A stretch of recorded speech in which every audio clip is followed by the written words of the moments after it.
3 மாதமாக தன்னோட வீட்டில் 18 வயசு பூர்த்தியான ஒரு பெண் ஐஃபோன் கேட்டுகிட்டே இருக்க. நம்மளோட குடும்ப சூழ்நிலை சரியில்லை, நம்மளே ரொம்ப ஏழ்மையான நிலைமையில் இருக்கிறோம். ஐஃபோன்லாம் வாங்கி தர முடியாதுன்னு சொன்ன ஒரே காரணத்துக்காக தன்னோட வாழ்க்கையவே முடிச்சுக்க துணிஞ்சிருக்காங்க. இனி வாழவே வேணான்னு நினச்சிருக்காங்க. இப்படி நினைக்கிற அளவுக்கு, வாழ்க்கையே வெறுக்கிற அளவுக்கு ஒரு ஐஃபோன் காரணமாக இருக்க முடியுமா? அங்கே தான் ஒரு ட்விஸ்டே இருக்குது. அதை பற்றினதான் இந்த வீடியோ. பீகாரில் 18 வயசு பூர்த்தியான ஒரு பொண்ணு தன்னோட வீட்டில் 3 மாதமாக ஐஃபோனை தொடர்ச்சியாக கேட்டுகிட்டே வந்துட்டு இருக்காங்க. அவங்க வீடு ரொம்பவே கஷ்டப்படக்கூடிய ஒரு ஃபேமிலி. ஐஃபோன்லாம் வாங்கக்கூடிய சூழ்நிலையில் நம்ம இல்லை, நீ சொன்னால் புரிஞ்சுக்கோ அப்படின்னு திரும்ப திரும்ப சொல்லியிருக்காங்க. ஆனால் இவங்களுக்கு ஐஃபோன் கட்டாயம் வேணும். ஐஃபோன் இல்லாமல் என்னால் இருக்கவே முடியாது, என்னால் வாழவே முடியாதுன்னு சொல்லியிருக்காங்க. அப்படி என்ன அந்த ஃபோனில் இருக்குது அப்படிங்கிற கேள்வி தான் அவங்க பேரண்ட்ஸுக்கு வந்திருக்கு. ஆனால் இவங்க ப்ராப்பராக எந்த ஒரு ரீசனும் சொல்லலை. ஃபைனலாக ஐஃபோன் வாங்கி தர முடியாது அப்படிங்கிற ஒரு முடிவில் அவங்க பேரண்ட்ஸ் இருக்கிற பட்சத்தில் ரொம்பவே விரக்தி அடைஞ்சு ரூமுக்குள்ளே போயிட்டு கதவை சாத்திக்கிட்டு கையை கட் பண்ணிக்கிட்டாங்க. அதுக்கப்புறமா அவங்கள ஹாஸ்பிட்டலில் சேர்த்து ட்ரீட்மெண்ட் எடுத்து எஃப்ஐஆர் ஃபைல் பண்ணி இன்வெஸ்டிகேஷன் ஸ்டார்ட் பண்ணும்போது தான் ஒரு விஷயம் தெரிஞ்சிருக்கு. இவங்க ஒருத்தரை காதலிச்சிருக்காங்க. காதலிச்சு வீட்டுக்கு தெரியாமல் அவங்கள கல்யாணமும் பண்ணியிருக்காங்க. சிம்பிளாக சொல்லணும்னா அலைப்பாயுதே பாணியில் கல்யாணம் பண்ணிக்கிட்டு 2 பேரும் அவங்கவுங்க வீட்டில் இருந்திருக்கிறாங்க. இந்த பொண்ணு ரொம்பவே இன்னசென்ட் போல். இந்த பொண்ணு காதலிச்ச பையன், காதலிச்சு வீட்டுக்கு தெரியாமல் கல்யாணம் பண்ணிக்கிட்ட பையன். ஐஃபோன் இருந்தால் மட்டும்தான் நம்ம 2 பேரும் கம்யூனிகேட் பண்ண முடியும், ஐஃபோன் இல்லைனா நம்ம பேசிக்கவே முடியாது அப்படின்னு சொல்லிட்டு அந்த பொண்ணை தப்பாக கைட் பண்ணியிருக்கான். அவன் சொல்கிறத நம்பிட்டு ஐஃபோன் இருந்தால் மட்டும்தான் தன்னோட கணவரோட பேச முடியும் அப்படின்னு நினச்சிக்கிட்டு வீட்டில் தொடர்ச்சியாக ஐஃபோன் கேட்டுட்டு வந்துட்டு வந்திருக்காங்க. ஆனால் வீட்டில் வாங்கித்தர மறுக்கவே தன்னோட காதலனை பிரிஞ்சுடுவோமோன்ற பயத்தில், அவங்க கூட பேச முடியலேன்ற ஏக்கத்தில், அதனால் ஏற்பட்ட விரக்தியில் வாழ்க்கையை முடிச்சுக்க நினச்சி கையை கட் பண்ணி வந்திருக்காங்க.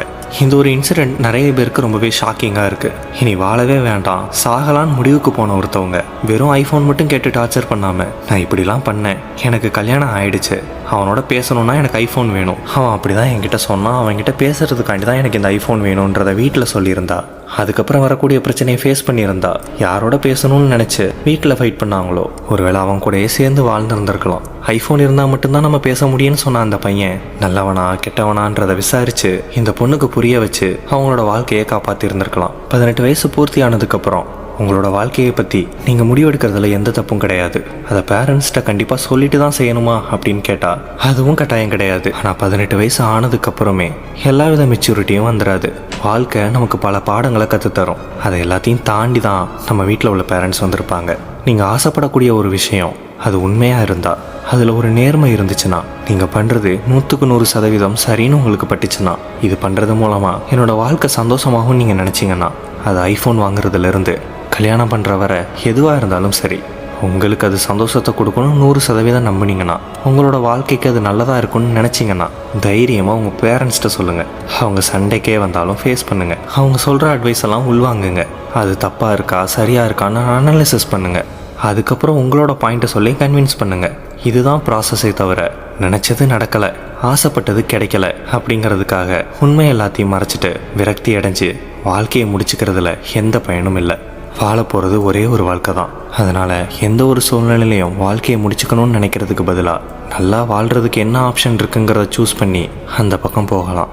இல்லை பிடிச்சது தான் வேணும்னா அது கிடைக்கிற வரைக்கும் எவ்வளோ ஃபைட் பண்ண முடியுமோ அவ்வளோ ஃபைட் பண்ணலாம். கிடைக்கிற வரைக்கும் ஃபைட் பண்ணிக்கிட்டே கூட இருக்கலாம். அவ்வளோதான் இந்த வீடியோ பற்றின உங்களோட ஒப்பீனியன் என்னன்றதை கமெண்டில் சொல்லுங்கள். இது மாதிரியான மோர் இன்ஃபர்மேஷனுக்கு நம்ம சேனலை சப்ஸ்கிரைப் பண்ணிடுங்க.